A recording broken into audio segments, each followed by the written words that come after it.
Right, Brian, how's it going, man? I was like, it's like I don't know how to do this shit. No. You're good. You're good. All right, everything. Does it sound all right? Look all right? Yeah. Sick. First of all, man, let me say thank you very much. I appreciate you taking the time, to sit down and have this conversation today and dig into some of your stuff, man. I appreciate it. Thank you. Cool, man. Yeah, thanks for having me.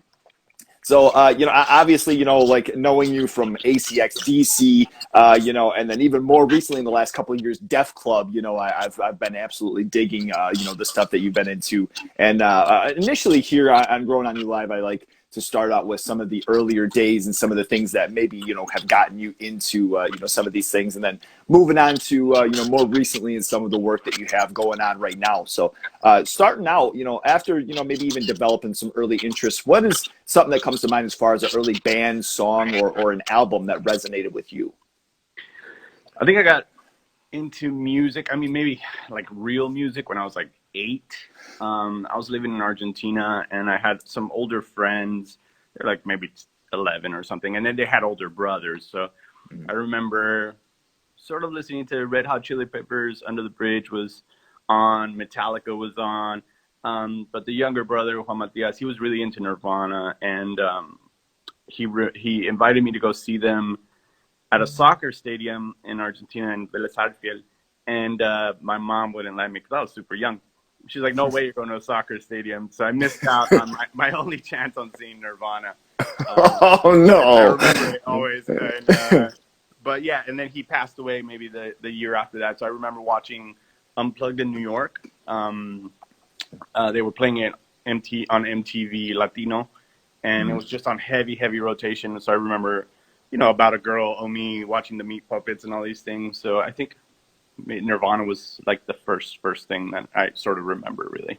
Okay. Now, I mean, as far as were you born in Argentina or were you born here and then No, moved? we were born here. We were born in Hollywood, Kaiser.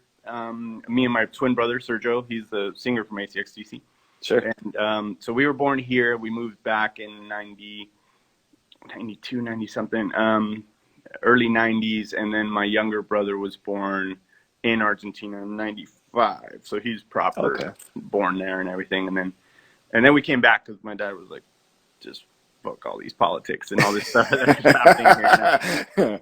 Yeah. So. Okay. Now, with the opportunity of going to Argentina, was there anything musically as far as that you got to go over there and pick up maybe even cassettes or certain copies of music that you brought back here and got to show friends like, hey, check out the the different artwork, or maybe something that was more home based from there?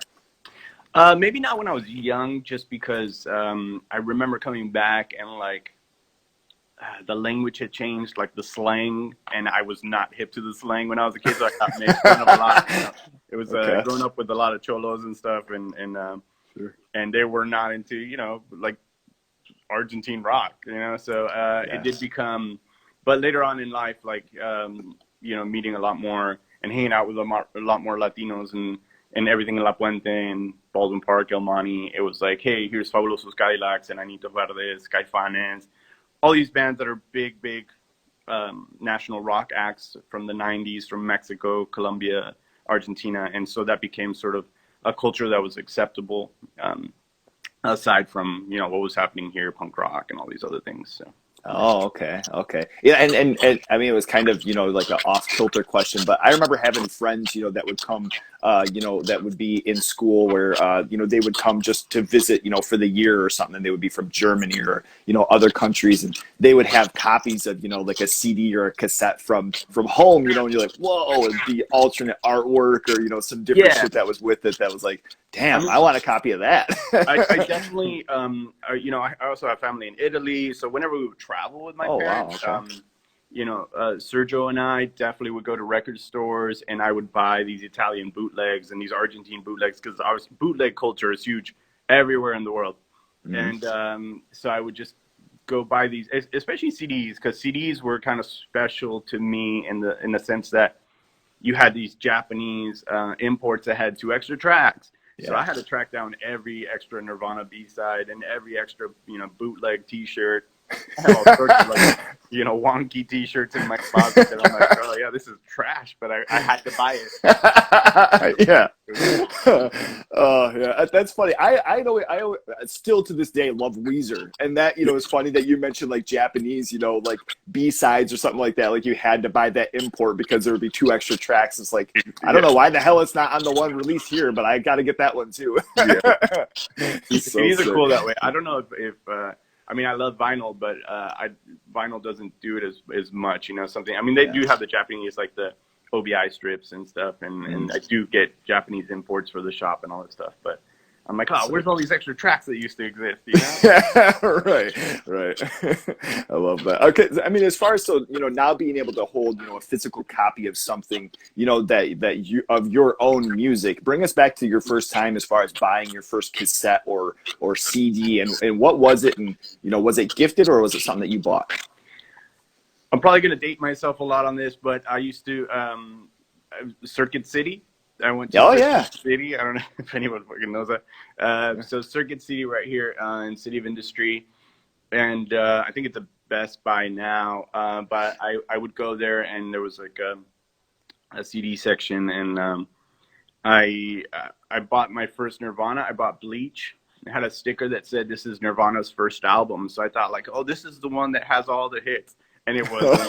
Oh It was definitely no. the heavier album. And I was like, what the hell is this? Blue came on and all these things. And it was that and Stone Temple Pilots' Tiny Music from the Vatican Gift Shop.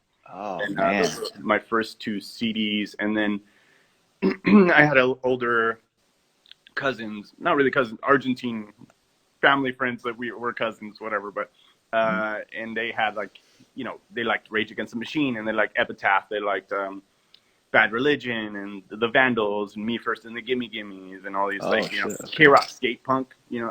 Essentially was Sure. big. The Offspring and all that stuff. And so that kind of also nudged me towards a little bit of that side of music as well. So. I love that. And with that, too, though, where does the first time come as far as being able to hold something that you had created? You were in the process of in the band or, something like that as far as a CD or cassette. That was probably like in, man, I want to say like 99, 2000, something like that. My first band, I had, maybe I was like 17, so maybe a little later, maybe 2000, 2001. And I just saved up enough money to go record, and we went to record in Long Beach. And at that point, I had already written songs and was, learning how to sing and play at the same time, which was sort of tricky at first. And so, yeah, and it was CD. I think we did it through CD Baby and, printed 1,000, which is something I do not suggest. Right.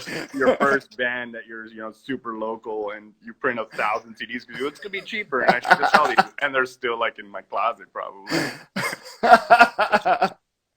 Holy shit, that's so fun. I mean, and with those times too, it's like I feel like the first time a band that I was in that had a CD had printed it, and it came, to us, and like it didn't have like a sleeve, like it wasn't sealed, it didn't have like a barcode. We're like, what the hell? What is this? Yeah, you had all these different options there, and it's like, let's get a UPC code because we're gonna sell them at stores, and it's like no stores bought our crap, Right.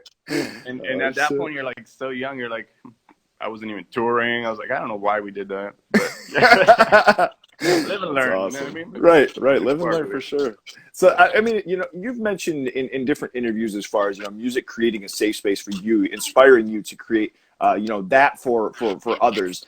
Within that, what can you tell us about as far as spots, that created safe space for you when you were first discovering the music scene, and how were you introduced, to the music scene, maybe even the aggressive music scene? I think in like 2003. I mean, I had already been playing since 98, 99. Here in La Puente, there was a place called Lion's Den. We used to throw shows there a lot. And also just at the house that we practiced, we would practice there every day, and it was just super loud, and poor grandma that lived there, and but she was kind enough to, my comadre's grandma, and she was kind enough to let us practice there. But that house also threw like huge backyard parties and bonfires and stuff, so we always had sort of a house that we could throw a backyard show at, and So hang out and do all these things. And then there was other things like in LA. There was is a Jewish community center called Workman's Circle, and my brother used to throw shows there a lot. The last AC/DC show, the first version of the band when they first broke up, happened at Workman's Circle as well. And then there was like an anarcho collective place called Luna Soul. My brother used to, just throw and book shows, so I'd always just go see those shows as well. And then if not, it was usually just backyard shows here in La Puente and Covina, San Gabriel Valley. So. Okay. Yeah, I was going to ask as far as, was it something that you guys had, like readily available spots for playing, or was there a lot of, where you had to kind of do it yourself and pick up that mentality of, finding a spot to throw? I think it was all more DIY. I mean, no one really cared or knew what power violence was, so my brother had to it's like 2003, ACXDC just started. I don't even know what wave of power violence that's considered, but it was like, La Puente. It was La Puente and mostly Inland Empire as well. Riverside, Fontana was great for backyard shows, and then all those bands sort of connected somehow and started, they would make crews. So my brother had Demon Crew, and the Bastard Ass guys had Chuff Crew, and then so there was just a crew of bands that would go play here, and then we'd go play there, or we'd, and everyone would throw parties and hang out and stuff like that. So it became sort of the punk thing, and everyone did their own thing. So sure, okay. I mean, as far as like record shops too, was that something where for the longest it was like Circuit City type things to where you had something to pop up? It was definitely Circuit City and Best Buy for a long time until I realized there's a punk rock store actually down the block from us. It's been here forever since I was, a kid going to shops. It's called Chaos Records, KAOS. Oh, yeah. Okay. I've heard of that. Yeah. Okay. So I used to go there for like punk stuff. And in Ontario, they had Dr. Strange Records. Claremont had like Rhino Records. More locally here off of the downtown Covina, there was a place called California Records. Doesn't exist anymore, but I used to go there, and it was a huge place, and I would go buy all my bootleg CDs there. Eventually, I found like, really rare Nirvana bootlegs, or live concerts and stuff like that, and paying $25 for a CD, and I was like, I need to have this, and they had flags and all sorts of cool stuff. So the California Records was pretty much the one that I would really go to after a while. So sick. That's awesome. I love that. So, as far as like transitioning into, the inspiration to playing yourself, initially you played bass, right? That was the first instrument you picked up? So the first instrument was guitar, but the first instrument in a band was bass. Some of my friends had played like a talent show at the high school, and they were like, hey, we heard that you like Sonic Youth, and we want to do this 3-guitar thing. Do you want to be our third guitarist? And then they kicked out the bassist, and I was like, well, I could just play bass. And then I just bought a bass and a little bass amp at Carvin here. And so I just started playing bass because I was like, I could do that. Like, I just like rhythm, Sure. But my first instrument was a guitar. I had like a Spanish nylon guitar, and I took what is it called? Just in high school, they were teaching guitar, and it was more like, learn the Beatles and Tina Turner and this and that, and learn how to tune. And it's 30 people trying to tune the guitar at the same time. And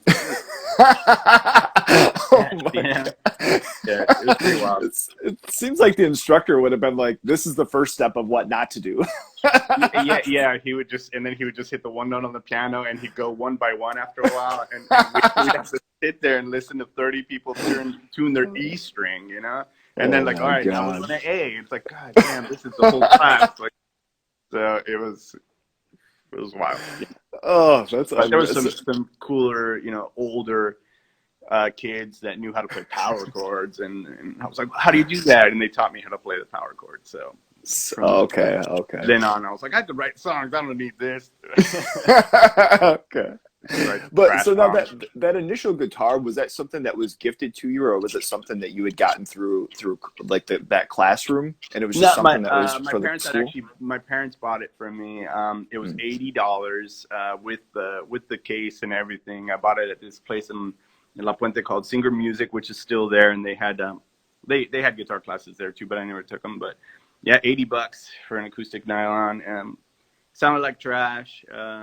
You know, it's somewhere in my house broken to shit. Like it's just completely broken. But it's like I can't get rid of this. It's, you know, Totally. memory. Absolutely. I mean, that's the thing where I kind of feel like a lot of time, and I could be completely wrong with this, but I feel like that's kind of one of those things where if you start with something like that and, it's like you're really pushing through and busting your ass on learning it, it's like that's where, kind of the inspiration to get something, better. Whereas some of the cats that you saw in school would always frustrate me where all of a sudden it's their first like try at playing anything. And it's like, oh yeah, I have a Gibson SG. It's like, what? Yeah, yeah. How'd you do that? There were definitely kids like that, and I think it was their parents, were guitarists and stuff like that. There was like this Yeah. this kid that his dad was like a metalhead, so he had like this, awesome Randy Rhoads looking B, and I was just like, whoa, like that's a couple grand right there, bro. Like, Right. And then he wasn't even interested in guitar because he was already at that point so good at playing, and then his dad was so good. He was like, yeah, I play guitar, and he just shred. And I'm like, whatever, dude. Man, I'm over here with an $80 guitar playing like crap, And I shouldn't hate too, because I mean, but like on the contrary, there would be other things like somebody picking up skateboarding, where I'd be like, I'd be skating for like a couple of years, completely trash still, and I'd have a buddy that just picks it up and he's doing kick flips and nollies, and I'm like, yeah, how is this a thing? What is happening right now? Yeah. People are just quicker at things, and yeah, and for sure. For sure, I was like, all right, I don't want to be this because I don't want to play like a shredder. I don't want to do this, and then I got really into pedals and Sonic Youth, and I was like, oh, I could just do weird tunings. So I just started tuning my guitars in all sorts of weird tunings, and eventually I got a couple of electrics for real cheap, and I was like, all right, I could tune this one to crap, and and discover chords and weird things. And weird drone notes and all this stuff, and I was like, "This is more interesting for me." So it became. Oh, okay. No, as far as backtracking a little bit with the bass, there was that something too. As far as your approach, where you'd had like pedals hooked up, and you wanted it to be something other than a standard, basic bass line when you were writing. I definitely would. I wish I could have played like Flea or Les Claypool or something, but I was not that good at it. So yeah, I definitely just like, all right, let's add some distortion, some delays, some weird stuff like that, and it did help. But I still love playing bass. I play bass in some other bands. I used to play bass in like a Spanish rock cover band, and I have my Rickenbacker. I was like, Lemmy, man, I got to get a Rickenbacker. totally. And I got that bass maybe 18 years ago, 20 years ago almost, and it's like, this is the only bass I need, and that was the only one I ever bought. So. Dang, no kidding. Wow. You still have it and everything, huh? I still have it, yeah. Sheesh, that's sick. So as far as, like from that, I wanted to touch on a couple of, early categories as far as, when you first start in bands and such, and in getting involved in the music scene. First of all, that first band in your first show. So you mentioned a talent show. What came after that, where it might have been, at a buddy's spot or a local venue? Yeah, that was a backyard show in '98. It was a Halloween show. I think I still have the flyer, and like somebody recorded it. And it was we were the only sort of they were kind of more into like Smashing Pumpkins and more and psychedelic stuff like Hendrix and Pink Floyd and stuff like that. And so I was sort of playing those songs until I could write my own. And but then the other bands were all like nu metal bands. Nu metal was coming up and pretty huge, so we were kind of like the odd man out always, and it was weird. I remember my bass, the guitarist left his amp after we played the show. He's like, "Oh, I'll come pick it up tomorrow," and he told the house owner, and he came back the next day and someone jacked his amp. And I was just like, but that was his life. It was like he would fall asleep with a guitar on the beach, wrapped an electric guitar wrapped around his wrist, and he'd wake up and it'd be gone. It's like, dude, how do you not feel someone jacking your guitar from your hand, man? So I just remember all these things would happen to him, and it's like, oh, and now we gotta wait till you get gear, It was incredible. Oh man, what a bummer. Yeah, I mean, it sounds like if those things have already happened, maybe like it's not in your good juju, to leave something behind somewhere that you don't know where you're. Yeah, any of the cats are like that all the time, all the time. literally for Def Club, somebody stole our catalytic converter the other day from our van. It was What? parked outside of our guitarist's house. I guess somebody went underneath it, sawed off the catalytic converter, and just took it. So we were like, all right, now we got to get a catalytic converter. This is wild. So Unreal. still happening to everybody all the time. Oh my God. That's a whole new level. Like at that point, you just go ahead and take my guitar. But I'm like, what are you doing? Like, man, you gotta have some balls to get underneath my car and like steal that stuff, dude. damn, wow, that's insane. What about recording? You know, as far as the first time that you get to go in, whether it's like a basement setup or something, as far as a studio. Yeah, it was a garage setup. Garage setup in Long Beach.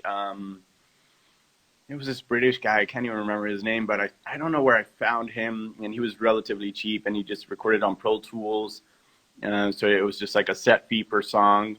So we could go as many times as we wanted to kind of fix stuff and, edit and master and do whatever. And for the most part, it's actually garage studios and studios that friends have had for a long time that we've done. Even with AC/DC, it's all garage studios, Def Club. I mean, it's a studio and a rehearsal studio, but it's basically home studio setups and things like that. Alex Estrada, who did most of our stuff up to this point, was a studio in LA where he has a rehearsal studio and a recording studio. And then Tommy, our guitarist Tommy, has his own studio, which is in his house, and that's where we do most of the guitars and stuff like that. Oh, okay. Wow. Well, so as far as that initial time going to record, was it a positive experience? Did it make you feel like, you had like that confidence to keep on, or was it kind of an aggravating experience? No, it was cool. It's kind of the camaraderie of like, hey, we all got to get together and, none of us really we didn't have cars. So it's like, oh, we got to figure out who's going to drop us off and pick up all our stuff and be there on time and drive to, Long Beach, which was a long drive for us, and, be together and figure out the songs and do the stuff. And then obviously with any band, then you sit down, then you record something. You're like, yeah, that sucked. Like, do it again. And they're like, oh, I wanted to sound like shit. You're like, what? Everyone arguing for their part, and giving them their opinions and, a lot of, getting hurt about stuff. It's like, oh, I thought that was the greatest thing that I did. And, and then you learn. Because then you at first you don't record to a metronome, and then you learn, okay, it's better to record to a metronome if you could get a good drummer that has the feeling to do it. And then all these little things that you just start picking up. So. Oh man, that's why, I mean, and especially thinking like with like AC/DC, thinking of that being something that's recording with a metronome. Like, obviously it's not that it's not in, sync, but it's like, how are they setting that up? There's definitely certain things where I'm like, God, how are they playing with the click track? Yeah, some of those things would sway a lot. I mean, it depends on the song. If the song is like sort of straightforward punk or something, you could do it to metronome. If it's something that dips and sort of dives like AC/DC stuff, where Power Violence is supposed to go really fast and then really sludgy and slow and sort of like, almost hip hop breaks and all these things. That was like, oh, we're just gonna freestyle it and try to nail it with each other in the room on the one take or something, or just one scratch track. Because if it's all of us playing together, then you start going, like, you missed that part and you threw us off, and it's like, all right, just do the drummer and the guitarist, like that's right, okay, all right. What about the first time traveling? So whether it's something out of state or like a small run of shows, what comes to mind as far as for that? With one of my bands, we did. We went to the East Coast, so we did New York, Boston. We played Lansdowne, like right across from the Red Sox Stadium and all this stuff. And I think it was, I had an SUV at that point, so we just put everything in the SUV, and we had a trailer with some extra stuff. And were you in California at the time? Yeah, we were in California, and then we went, we drove all the way to New York and busted our transmission. So yeah, that's a pretty good memory. And $1,400 into the transmission the first couple of days into your tour. You're like, God damn it. Like, you know. I was just like putting one and one together, and I'm like, wait, you're in California. That was your first run? Holy crap! That's Yeah, and it some was balls. pretty wild. You know, you have good memories because you meet cool people, and it's completely different, and they all try to help you out. You know, because it's your first sort of run. And you walk into a place and everyone looks at you kind of weird, like, you in a band? Like, how the hell do you know? We're, you know, because you're wearing all black and everyone Right. down is like not, you know, doesn't look like you or whatever.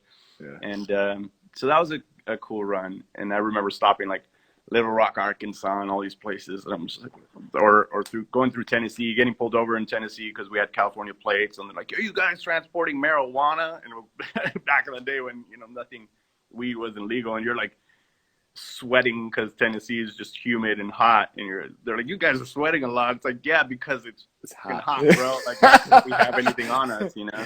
Right. And, so it's like, all right. Traveling is, you do get a little bit of fear when you travel through like Texas, Arizona, or places. You're like, cops are different here, man. Yeah, totally, totally. So. Okay, so and so with that, how long was that run? Did you guys just do like was it like an East Coast deal, and then you ended up making the trip back, or? Yeah, it was literally supposed to be a week, and we stayed 3 weeks because we stayed 2 extra weeks working so that we could just pay off the transmission. Dang. So yeah, we just hung out and do what you got to do. Yeah, did what we had to do. Okay, nice. I love, so you're moving, you know, a little bit more recently here. I wanted to dig into some things as far as with Def Club. And first of all, you know, just give us, you know, the first memories of talking, you know, with the guys and kind of coming together with a foundation of what you what you wanted to bring to what became Def Club.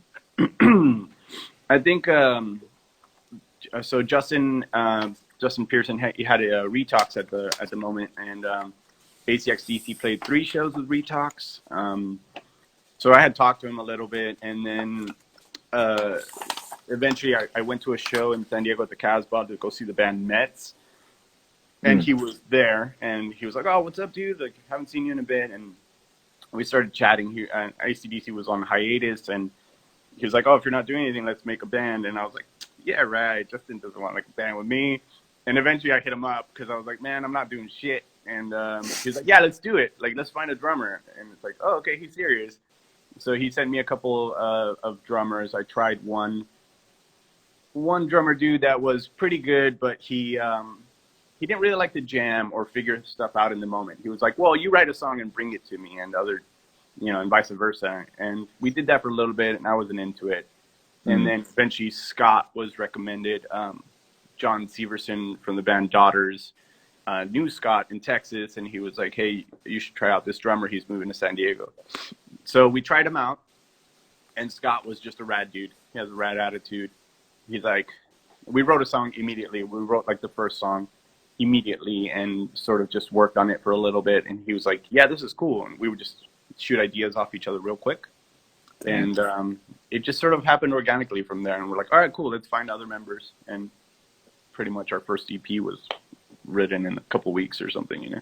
Oh, okay. So that was just the 3 of you initially?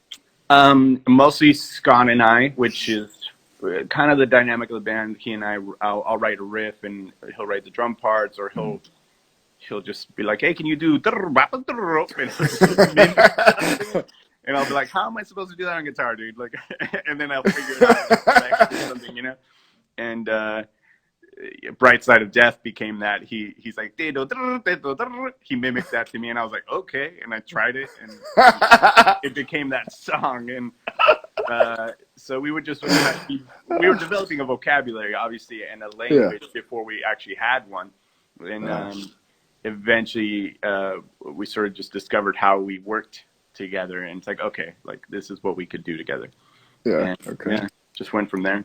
It's so funny just because I was just talking about this yesterday. I just kind of started a new thing, and myself and one of the cat that's playing guitar are kind of going back and forth and doing that, you know, initial thing, and we're just laughing because it's like people outside of bands that would be, you know, like a fly on the wall listening to this. Yeah. Like, what the hell are they doing? Like, how do you know what he's talking about? It's just funny you doing that. It's like, yeah, that makes sense. It's a made-up language. Each musician has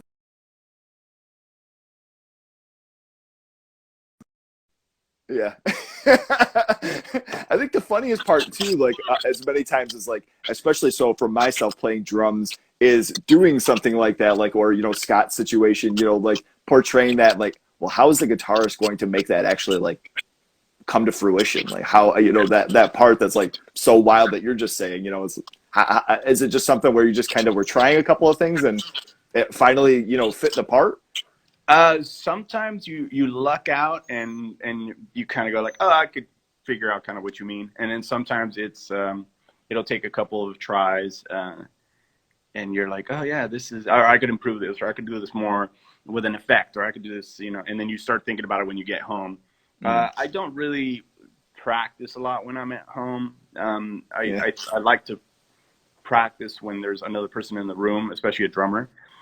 And so, Which is but I do. insane the way that you play, by the way. I didn't mean to cut you off, but Oh no, no. that's I heard you mention that in a interview, and I'm like, that doesn't make sense, but that's fine. Yeah. I think there's a lot of I think a lot more about the riff than I actually play it. So even if I'm home, I'm just like kind of miming these ideas or thinking of these rhythms, and then it'll give me time to sort of practice them in my head before I even put them through my hands. And Mm, so it might work better if we do something and then we take a day off or 2 days off and then we come back to it and all of a sudden we nail it with Scott and we're like, oh shit, we just needed time off. Because sometimes you'll be just trying to do something and right. it's not working, Mm-hmm. and you're not getting the right idea or the right communication. You go home, you come back the next day and we practice again. It's like, oh, perfect. We have a new song. It's like, that's what we were looking for. So Nice. Okay. it's pretty interesting to see that with Scott and I sometimes. Okay. Do you, touching on something that you mentioned, do you have a preference as far as, coming into something and having a full demo fleshed out and then just kind of like, working on letting, Scott or may it be AC/DC or other bands, or do you like, the whole process of sitting down and having like a jam, a few hours to just be able to play and kind of mess around with stuff? I like all of it. I mean, I do with ACDC. It was mostly George and I, the drummer, George Mm, Herrera, and we would sit there and sort of just figure things out, practice, and then eventually show it to like Sergio, and he'd be like, "Oh, that sounds a little too disco punk. Maybe we should try this, or we should try that, or whatever." And so, they would critique it, and then we'd kind of absorb that and try to fix it. With Def Club, I think the first 5 songs we wrote most of everything with Scott, and then we're like, all right, well, let's go to San Diego and show it to Justin, and then Justin would be like, oh, that's really cool, but you should do a pause here, and he'd start pitching ideas, and so we just adjust it, So it was like okay. 90% done, and then we throw these little things to finesse it a little bit, and Okay. so that was the EP was quick. It was really quick. I mean, also it's like 5 minutes of music, and I think we were trying to shed our old, Scott's Weak Flesh and my AC/DC and all these power violence bands are sort of like short songs, and that's why you get like a minute long song or whatever. And then when we sort of consciously were like, well, we should write longer songs, and we did the Killing Joke cover. We're like, well, we could actually play for 4 minutes as a band and not be bored and boring. And so that was like, oh, we could write longer songs, and then we started writing 2 minute songs, a minute 30, which is a long song, Right. Right. and then just sort of pushing ourselves to try different things within the genres and all that. Okay, okay. You've mentioned as far as within, your work and approach toward the Def Club, inspiration from all sorts of different genres and different, kind of points that you put in with some effects and certain things. And you've mentioned certain friends picking out key moments that stuck out to them, and they're like, hey, this reminds me of maybe this genre outside. What are some of those things that they were talking about? I mean, there's again, like with the Spanish bands, Fabuloso Skylarks, Caifanes, and stuff like that, there's certain riffs that have more of a Latin flair to them, I think, and it's more percussive and a little bit longer. I think Full as a Tick has a little bit of that, and so some of my friends are like, "Oh yeah, that sounds like a little more, also Mars Volta-ish, because like it's a little weird and so that kind of stuff." And some of the Scott and I realized that we were writing like we wrote like 4 songs in a row that were all in 7/8 time, which is not a very punk rock time at all. Yeah, weird. So I've been accused of being a little bit prog punk. And so we just started doing that sort of stuff. And oh man, I forget even.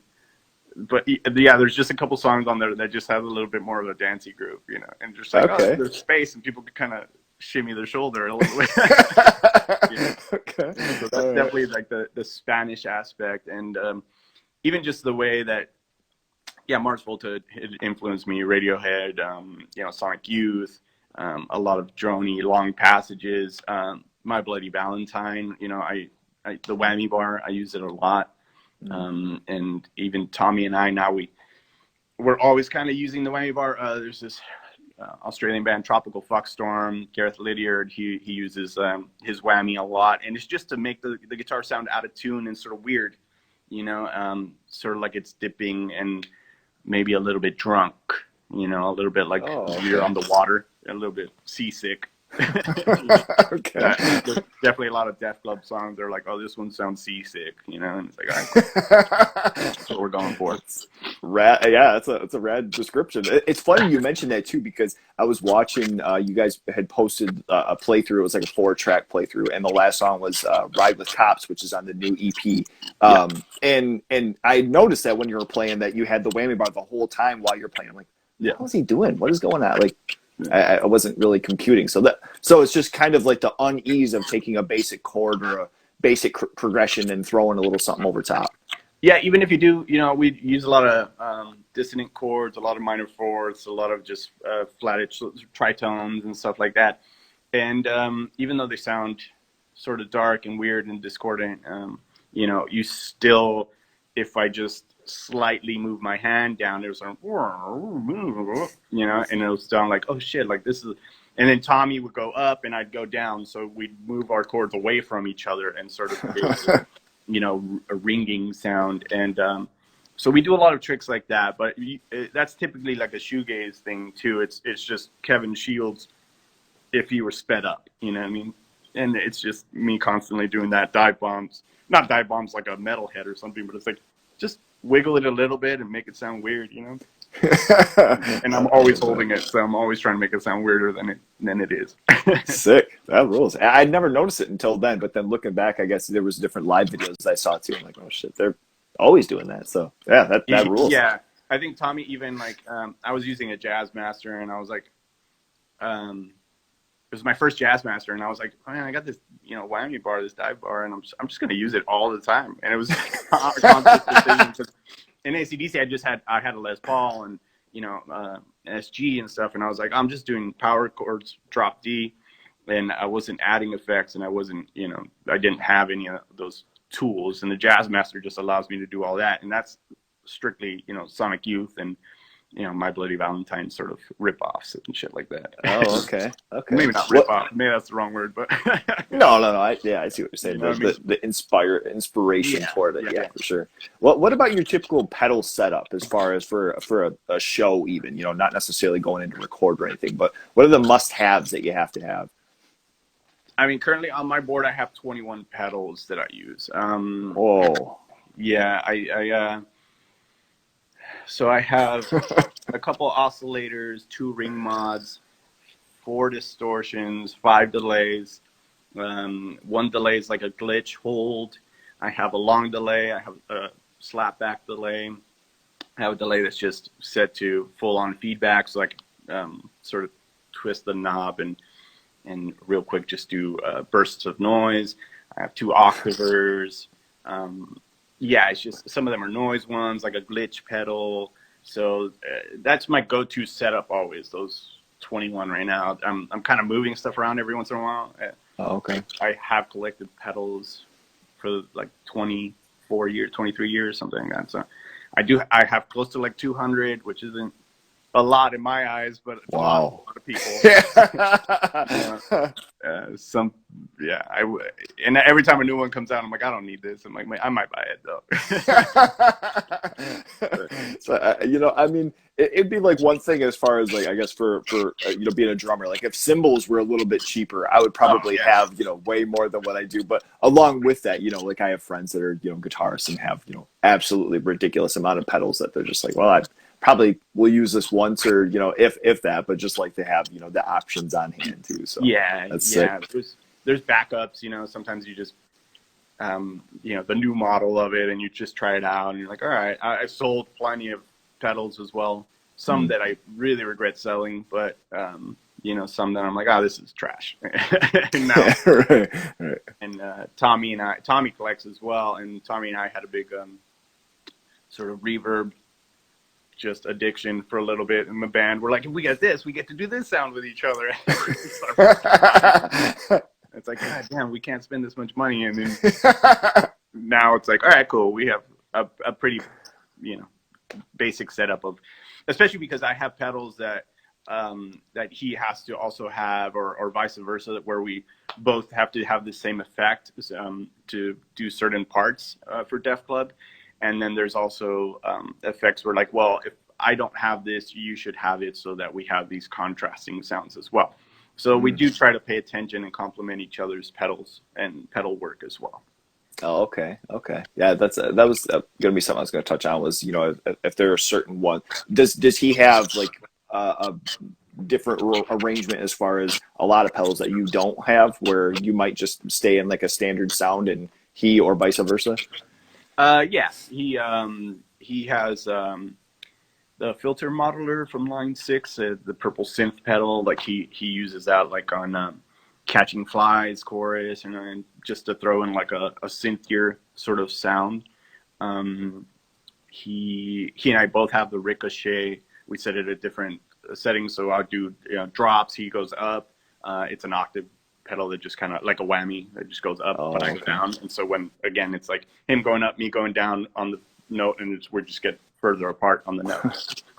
So just tricks like that. He and I showed him this Banana Na effects pedal, which is a glitch pedal, and now he's like, I gotta get two of these. So now so ring modulators, I love ring modulators. He and I have a couple on our boards. We do have similar setups. I have a lot more delays and stuff like that. So Sure. Okay. I mean, it sounds just as caring as it does as an abusive relationship. yeah, It's like, man, I love this, but God, now I have to spend more money. absolutely. Like maybe we can make do with what we have for a little while. It's like we definitely can, you know. Yeah. Oh man, it's like, should I build a synth board? Should I build it? Because I have so many pedal boards that I can build, and I'm like, it's like this is fine. It'll be good. Yeah, maybe one day we'll do like a space rock Def Club album or something. Oh, jeez. I when I interviewed Scott, I touched on your guys' show at the LA River, which was absolutely insane. You know, to see from afar and seeing the videos and different things. And I just wanted to touch on, you know, your personal experience of kind of arriving and how that show went for you. You know, and before and after. So luckily, Tommy and everybody already had the generator and the amps down there, so we didn't have to haul anything down there. It's literally behind our rehearsal studio. So Oh, really? Okay. yeah, so we climb through. There's a hole in the fence. You go through some train tracks, and then you climb all the way down into the water and to the LA River. And so they had the bands playing. I think we showed up. We had all our stuff. I mean, we took our pedals, obviously, but at a certain point, the other 2 or 3 bands that had played before us, they were playing, and then the cops showed up. So the band right before us, the cops showed up. We're like, shit, like it's going to get shut down. And when that band finished, we were like, okay, well, you know, what are they going to do? They had like a helicopter. They shined the lights on us. And we're like, what are they going to do? Come down here? They can't get down here with cop cars, essentially. You know, they can't get down here and disperse all of these people. So we're like, all right, let's just play. And then we played a quick set. We're like, let's just play, 10 minutes, 15 minutes. And we just went out there, played super fast, broke down, and came back. And then because we wanted to let the other band play if they wanted to as well. There was a band after us. And yeah, we played. The other band started to play after us. And the cops never just came down. I think they were just unbothered, but they're like, we're not going to deal with this, you know. Like, you know, pandemic, cops. They're like, this. There was a flamethrower. Obviously, there was a flamethrower. Right. So it was pretty crazy. I do remember like the pit broke out and like this kid in like full on leather jacket, studs, everything, just took a dive into the dirty water. I was like, oh no, this poor kid, man. Like, all right, well, oh my god. Like, you better go home and shower, bro. Like, you got rash infection or something, you know? Like, it was wild. So, yeah. Oh my god. And then I think I do remember also giving Scott a haircut, right? Oh yeah, water. He's like, "Can you give me a haircut?" And I brought this thing and I shaved his head and give him that mohawk and all those pictures and stuff. that part-time barber. There you go. Right. Gotta make money somehow. I had to touch on that, and kind of the idea too. It was just the effect that anybody that's watching this that hasn't seen the videos or the pictures as well, like it just looked like such an insane kind of go down for like shows of all time playing. That that's one of them. That was one of the cooler experiences for sure. It looks awesome. Yeah, it was kind of wild. And I do remember like this young girl like walked up and she was like, just to let you know, if anyone overdoses, we have Narcan. And I was like, whoa, like what the hell's happening? Like, first of all, that's kind of wild that people would, come to the LA just River and have a show and just do something like, wow. But also kind of cool that like, hey, you're prepared, like, yeah, you could save someone's life if some shit goes down. It's like, okay, like, that's for sure. Responsible punks for sure. Right. Not too bad. I guess initially I was like, what? That's kind of weird, but yeah, I mean, any sort of preparedness or readiness, like, you never know. You go to a ball game, who knows? You might need that. So now your guys' new EP, we have Bad Songs Forever. What does that release again? Is that in the next couple of months here? Yeah, in the next couple of months. It's gonna be for around the Oblivion Access Festival. Yeah. Okay. Got you. Okay. So as far as you guys have kind of, collectively between different members have mentioned that this is kind of like the sweet spot for the band as far as the catalog so far. What can you tell us about this new EP and what you had presented when writing it? I think it was a different type of recording for sure. So Scott had moved out to Texas during the pandemic, and he would fly out, and we would just hang out, whatever. We're like, hey, let's write an EP and let's do a couple covers. And just to have in our back pocket. And eventually I was like, hey, before you go back, let's just record these couple songs. And I think we just have already a groove, like we'd done the LP. On the LP, it was a lot of experimenting as well. It was the first time that we had 3 vocalists. It was, Justin, Tommy, and I. And so now we're kind of more comfortable in those lanes and knowing like, hey, okay, when you do this, I could do this. And sort of just, the language is there, the camaraderie is there, the sounds are there that we know, like, oh, we could use these, effects for this, we could do this for that. So we just have a better understanding of what Def Club is sort of leaning into. And then also we expanded, the song lengths. Like, our first EP is like 5 minutes. This one, like, okay, cool. Like, we have longer songs. We still have a shorter, song, but Does It Fart is super short. The 60 song is only 1.5 minutes. But we're more comfortable with the 2-minute mark, the 2:30 or whatever, and writing a proper song, quote unquote song. And I think the lyrics came about real quick. Everything sort of just was easy for us instead of having to sit there and go like, oh, do we want to do this? Does this sound good this way? And having so many ideas. So yeah, it was just super easy, I think. Yeah, okay. Yeah. Was this, so this was written not during the sessions of the full length, the LP? No, a little bit later. Yeah. Oh, okay. Yeah, it was it might have been when I was talking with Scott and he had mentioned, because I don't even think the LP was out yet, or maybe it just released and he was like, yeah, we have a new EP coming out. What? Yeah. We had the LP recorded, and it was because also like the printing delays, the press delays and everything. So we were like already recorded, already mixed, everything was happening. And then the EP, we were like, we did it so quick as well. And Brent Asbury, who had mixed our other EP as well, and he did it, so he already is comfortable with our sound as well. So it was like, all right, yeah, cool, this is how it's mixed now. And it was just a quicker process, you know. Oh, And also okay. there was like, I think we had 14 songs on the LP, and we're like, man, let's just write 3 songs or 4 songs and not have to worry about this big thing, you know. So um yeah, we did that a little bit, and it was just easier for sure.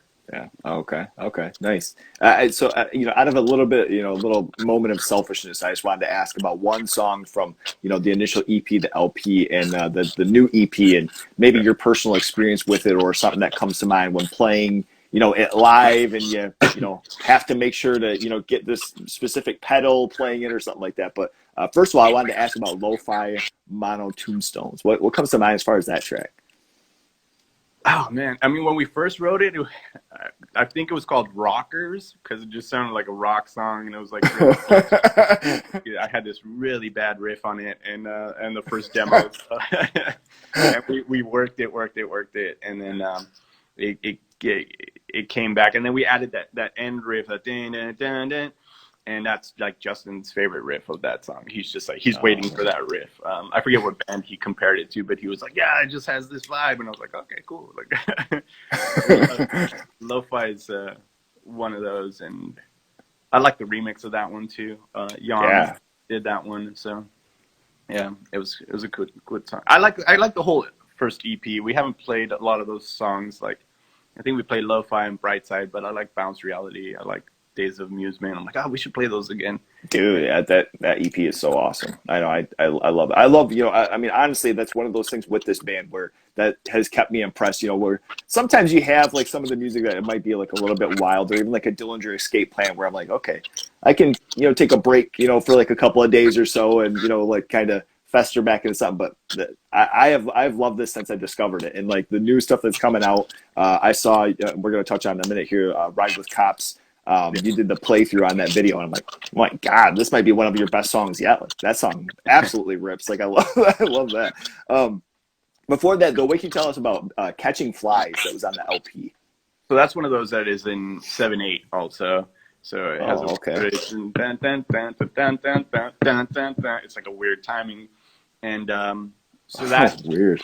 It's the most interesting part is Scott's intro, because he does this whole fucking thing. I was like, oh man, trying to get him to play weird timings is really cool. You know, he'll sit there and just either create something really cool or be really pissed off at himself. I was like, stop writing 7/8. And, but when he nails it, we're like, yeah, man. Like, so it's a really, really cool song. Yeah, I think. You know, getting even those lyrics, it's always interesting to see how Justin approaches the song too. Sometimes he gets mad at me because like he'll sing on the one, I'm like, sing on the two, and he's like, that's not natural for me. And it's always us pushing each other on everything. Scott, all of us, just to, you know, try to get our timings correct and all these things and be interesting. And yeah, but that's a 7/8 song. I think it might have been one of the first songs that we also had post the EP that we were just kind of riffing through, and eventually we got it all down. And I mean, I have some demos and I'm like, oh man, this song sounds way better now. You know? Okay. Well, that's funny too, because like Justin has mentioned before, you know, like having like a basic riff and it seeming kind of boring. And it's like, well, just flip it completely backwards and do it, you know, like in reverse, and then it turns into its own, you know, thing too. So that's kind of cool, you know, when you mention, you know, on like the first and third beat and you change it to the second, you know, I'm sure it's probably wild to get down to first. A little bit of those things just because, you know, just to, especially when we start listening to songs in order on an album, it was like, man, these songs all start kind of the same. Let's change them. Either change the order or change how we do something vocally or instrumentally or something, just so that it's not, we're not giving you the same song over and over and over again. Sure. Okay. So and last up here, we had Ride with Cops, Shoot with Robbers. What can you tell us about this track? So that one was, I think we played it at the Echo a while back, and like I'm doing all these chimey things behind the nut and just making all these noises, and my friends were like, oh, that's cool, and that's only something I could do with the Jazz Master. And it's mostly, again, the whammy bar and sort of these high-pitched chords. And I think Tommy actually created the bass line for that one, and Jason just came in and learned it after, and we were doing all these sort of. I tried to put like Tommy's on one side of the stage always because he usually does the high pitched guitars and we have the bass with him so that it contrasts a little bit of the tone. And I kind of stand alone on one side because I play more rhythms.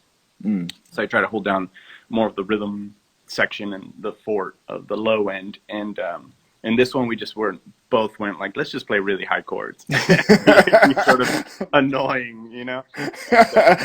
So it's a fun one. It's a weird timing. It's weird chords. I think that one and If You Eat a Rat, we wrote kind of at the same time, and sort of at the same time that we were also recording The Wait. Because I think we recorded The Wait and those 4 songs. So it was The Wait, the Pixie song, Riding with Cops, If You Eat a Rat, and But Does It Fart. And we released The Wait first because we're like, yeah, let's do a cool, thing and just hold off on these. And we also have we had another song that we were doing, which was a Cars cover. Okay. We're doing just what I needed, and so I have a really messed up version of that on my phone. That's really cool, but we never recorded it. So okay. I always say, we try to do. I don't remember seeing that. Yeah, we try to do weird things. I think we were debating between like Susie and the Banshees, Pixies, Killing Joke. So we had all these covers that we learned and we're doing, and we just settled on those eventually. But we might do those too, like it's always interesting to do like a Talking Heads cover for Def Club. Like, what the hell? Like, right. Out of left field, so. I mean, I didn't actually, prepare this or anything, but every time I read "But Does It Fart," is there any sort of context that you can add to that as far as that title? Not really. I mean, we were gonna call the EP that for a while. We were like, should we call it "But Does It Fart"? And there was just a lot of like "Full as a Tick" and all these like some of these songs, about Justin's dog Captain shitting everywhere, and like there was just a lot of scatological humor. Like, should we, take the piss out of everything and just make it, humorous and sort of mock ourselves and not take ourselves so seriously? Because sometimes you listen to metal bands or power violence bands, and power violence bands are actually like really funny. They're mocking themselves. Even AC/DC, Milk Was a Bad Choice, and all these stupid song titles, and and it's sort of just making, having a little bit of fun, Turtle Power and all these things that we used to have, and they still have political undertones or other metaphors in there. But yeah, it was just like, well, we have this song title and we wanted to use it for a long time, so that eventually, and then I think there was also, we were supposed to chant, but does it fart, and it was like, oh my god, this is so ridiculous. Trying to do that shit and not laugh at your own it's like, oh. And then eventually it just became a brutal song, It's like, whoa, this song's so fast and energetic, And dang, I'm excited. I think the initial track was on, and then the cover is on Bandcamp. But I think even on like Apple Music or anything like that, it's just the initial single that came out. Yeah. I'm excited to hear that shit. It's awesome. It's pretty brutal. Sweet. Awesome. Perfect. So, I want to touch on lastly here before, we leave here the record shop, the Midnight Hour. So now owning your own store today, tell us about your local. So you had mentioned earlier on, I guess we had already kind of dug into this as far as like some of those things in some of the shops, but what were, possible inspirations from those places that you wanted to include maybe in the feel or aesthetic with having your own shop? I think definitely, we grew up with punk culture, but a lot of, La Puente, it was punk, hip hop, oldies, Chicano, lowrider. A lot of what power violence was too was, Chicano culture and tweakers, really, meth heads. You go out west, there'd be a bunch of meth heads, and they'd be like, "What's up, you guys rock here? And you guys punk rock and blah blah blah." And and they'd be in the pit, and there'd be all these, you always had a cousin that was a punker and a cousin that was a cholo. And, But then, so this store was pretty much us growing up listening to K-Earth and oldies and Motown. I'm a big Temptations fan, Oh, dang. Sam Cooke, Aretha, obviously, just so many oldies artists and Hitsville and Detroit and all these things that grew up with, it's like Iggy Pop, Hitsville, like hell yeah, that's can sum my youth up. And we used to go to this restaurant called Frisco's, which was a car hop here in City of Industry as well. And yeah, it was oh shit, my UPS guy is here. I might have to. if you have to go, that's fine. I can hold up for a minute. Let me open the door real quick. Oh. Yeah, not a problem. Thank you. I don't know. All right, you too. See ya. There's a mirror down there. And I'm back. I didn't notice there was like a mirror like right behind you, so I was like, well, you can see right behind. Yeah, sick. So I'm now at the record store right now, so they brought me some records. But yeah, perfect. It's mostly oldies, hip hop for sure, and that's actually something that we do here at Midnight Hour that I guess in Chaos and like other record stores don't really do, which is we have a lot of hip hop, we have a lot of oldies, a lot of soul, a lot of rock en español, a lot of even just Javier Solis, Vicente Fernandez, Selena, all these things that we grew up with as well, going to all of our cousins' quinceañeras and all these things, and it's it's part of the culture, it's part of Chicano culture, and all my friends and Mexican, Nicaraguenses, Ecuadorian, Colombian, and we grew up listening to this shit and then going to punk rock shows together too. So it's just sort of part of the culture that we wanted to bring back into SGV and stuff. Sure. Okay. That's awesome. So as far as your brother opening the initial shop, where does the idea come from as far as, opening a sister shop and having, the shop that you ended up opening? So at a certain point, my brother, all of us got into, he would DJ a lot of stuff too. And we got into like Heist and all these places that, in the early thousands here in LA was popping off a lot of house music, electro. And he started DJing, he started doing photography. He would do photography for the Glass House Records, Glass House in Pomona. Then I started doing photography after to cover him whenever he couldn't do certain spots.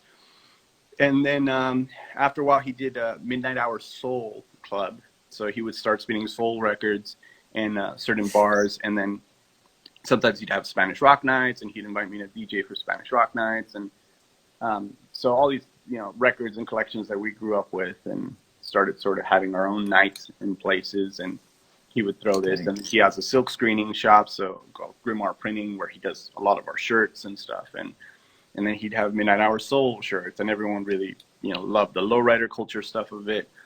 And eventually he opened it up in San Fernando, and we realized San Fernando and San Gabriel Valley have a lot of the same sort of demographics of people, Latin people mostly, and who grew up with backyard shows and doing all these things, and hardcore and oldies and quinceañeras and Vicente and norteños and, partying with your family and drinking tequila and having a good time. And so, yeah, after he opened during the pandemic, maybe 8 months before us, and he was doing really well. And he said, well, I think we could do it just in our hood and where we grew up, because it's the same people and friends. And, we all, both of us, at least Sergio and I, grew up playing in bands. My younger brother, he draws more, and he, but he likes a lot of soundtrack music and orchestral music and stuff like that. So he and I sort of run this store, and we have our own sort of vibes and, what we're into, and underground music and other stuff. And so it's a sister store in the sense that it's the same sort of culture stuff, but we also bring our own interest into both stores and stuff like that. Oh, okay. So even, with it being, something that, is technically under the same title, he also might have some different, titles or things, like as far as it within the shop that are even different, to where if someone were to go, locally to his shop, come over to yours and find, even different. Dang, that's sweet. That's sick. Yeah. That's awesome. We we grew up with, like maybe our first love of music was Nirvana, and that sort of branched off into different types of punk, and get into grunge, get into Sonic Youth, get into this, and he got into like crusty stuff, and then we would hear Dystopia, and we'd hear Spaz and different power violence and all this stuff. And so growing up in the same house playing similar but different music and just sort of exposing each other to these things. And then, but there's also obviously the core of what we listen to, and soul, and growing up with a lot of that stuff. And then my parents too, my dad was a Pavarotti fan, my mom was more of a T-Rex David Bowie fan, and okay. the contrast of that world. So it's funny sometimes, where you wind up from like the similar interests of older, like relatives or parents, where it's like two completely opposites of the world. It's, where you're going to end up someday with stuff you listen to. Yeah, my dad definitely was not into as much music. I mean, he knew some music and he would sing in the car terribly, but my mom had better taste, or not better taste. I mean, she liked like Alice Cooper. I remember like being real young and like Marilyn Manson was on the radio, and she's like, "This is just Alice Cooper. Like, why is he's not controversial." Like Alice Cooper did this before him, and I'm like, "Yeah, you're right." Yeah, stuff like that, and yeah, definitely getting exposed by other people, and then finding your own way through music. Sure. I love that. Where does the title come from? I know that you mentioned these initial like listening parties, but where did the Midnight Hour? Where did that come from? I mean, it's a little bit of everything. There's a Wilson Pickett song called "In the Midnight Hour." Okay. But the Midnight Hour just sort of sounded a little bit like, it sounded like oldies. We use the old English font.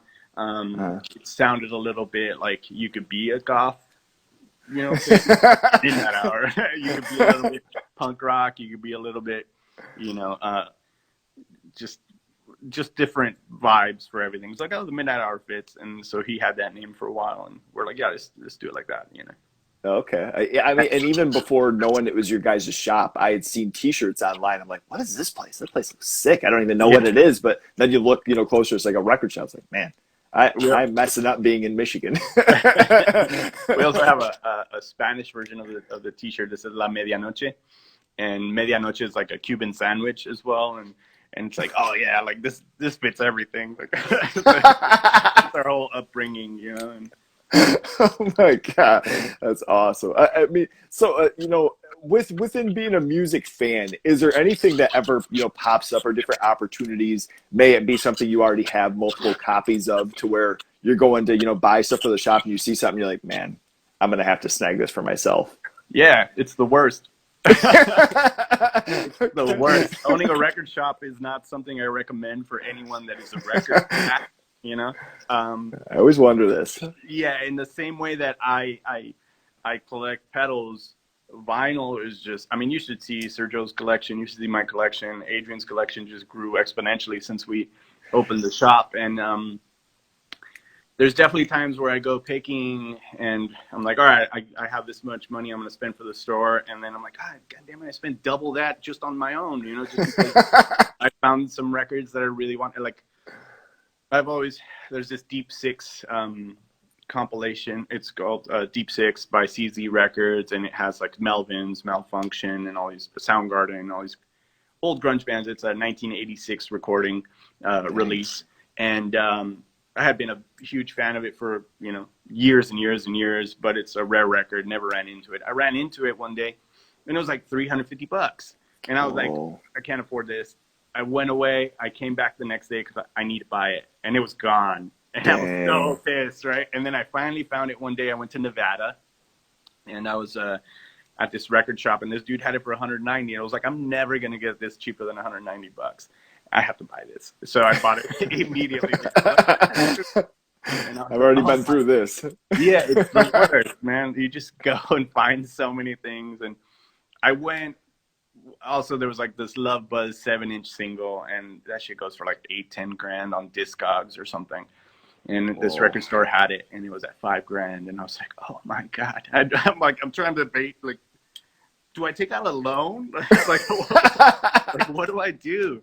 It's the worst. And I definitely have had that feeling. I have a first edition Nirvana Nevermind that when ACDC Jeez. played at ACDC played at Vinyl Junkies on Sunset for our record release show.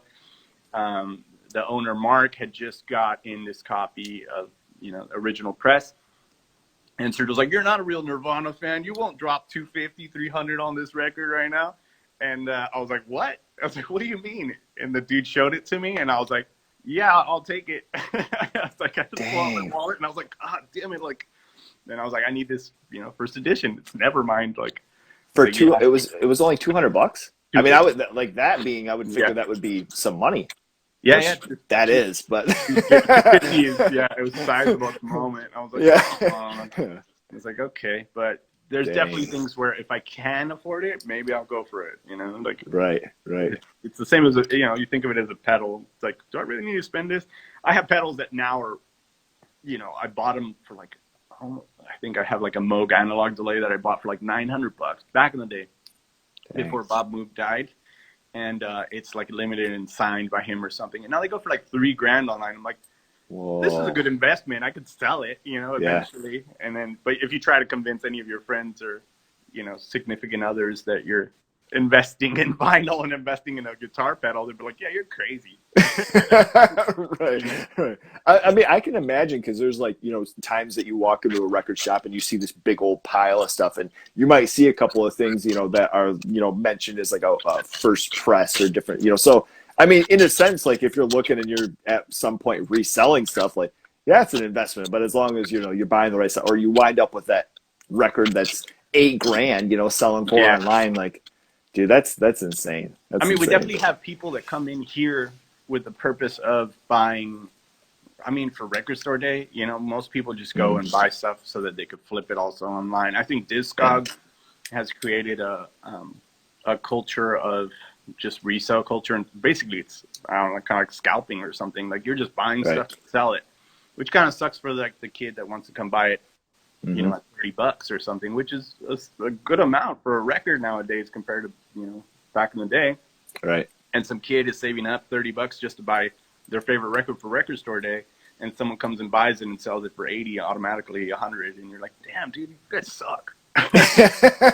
Yeah, it does. I mean, especially for the mentality of like being able to buy it because I'm going to keep it. Like I'm going to cherish this and have like my memories with it, as opposed to some dickhead that's going and completely resell it. I was having a conversation with somebody recently about they release their anytime that they release their vinyl, basically it's like in hours, they're sold out because they only make so many of them, and they're like, it kind of sucks because all that happens is a lot of them are people that are just reselling them, and especially like there's some bands here like the OCs, when you buy it and they have like 8 different color variants, and one's a German press and one's this press and one's this, and I definitely have I have Met's last album, Atlas Vending. I have 8 copies of that record.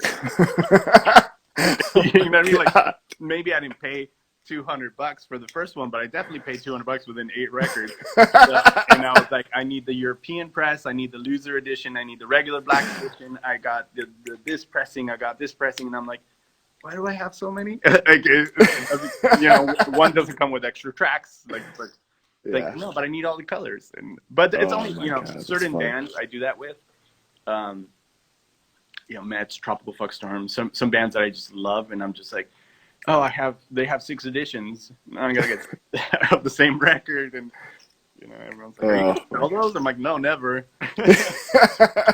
Maybe it's an idea for the record shop. You can have a day where it's like color variant day, where you're listening to the same album 12 different times throughout the day. They're like, it sounds the same, dude. Like, yeah, but it looks different. Yeah, it looks different. Yeah.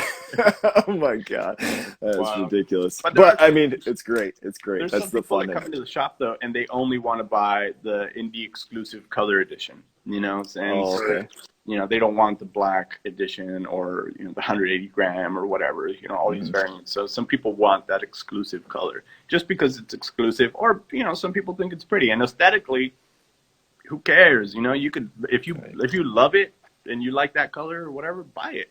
That's cool. Right.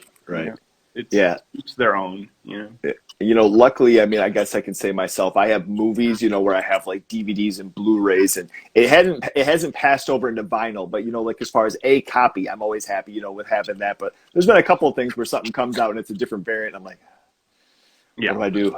Yeah. So, you gotta pick your The poisons, I Criterion think, at times. collections. Yeah, right, right. The reissue of Criterion Grade 40 years from now, I was like, yeah, but it's got a different commentary now. Right, right. Here's some different stories. Yeah. All right. So wrapping up here. Lastly, I just wanted to ask, as far as while on the road, tell us something that you maybe have found, were gifted or bought that is just too cherishable to get rid of. May it be a record or something completely not to do with music at all. I think in Arizona, we got jewelry from ACDC, some ACDC fans. They live on the reservation and stuff, and they brought gifts for my brother's nieces, jewelry that they had made and everything, and they had gifted it to my brother, and sometimes even just trade for merch or something, like, hey, can we? And it's like, yeah, dude, it's more personal. Sometimes people make Sure. stuff. Sometimes people even like, if they're pedal people and you discuss things, they're like, hey, I'll trade you for this one, or hey, I'll give you this one. I don't really use it anymore, and you might get more use out of it. So people are actually incredibly kind to bands sometimes. If they like your band, and you again, like we said with the catalytic converter, it's like if we post, hey man, does anyone know where we could do this cheaper? Hey man, does anyone help us? And then people reach out and they're like, you should do this, you should. On the road especially, I've seen a number of bands get their things stolen, and the next day people just bring gear for them to use for a show or something. Right. So yeah, definitely been on the road a lot where people have gifted us things, and particularly bands that are just locals as well, and they give you a cool shirt and something, and you do trades with them because maybe they don't have money as well, and they're like, I want to get that shirt, but I don't have money. And it's like, all right, well, I'll just give you one of ours. Like, you Sure. give me one of yours. It's cool. Yeah. I have a shit ton of shirts. I could do a shirt museum from tours. Right. Oh, okay.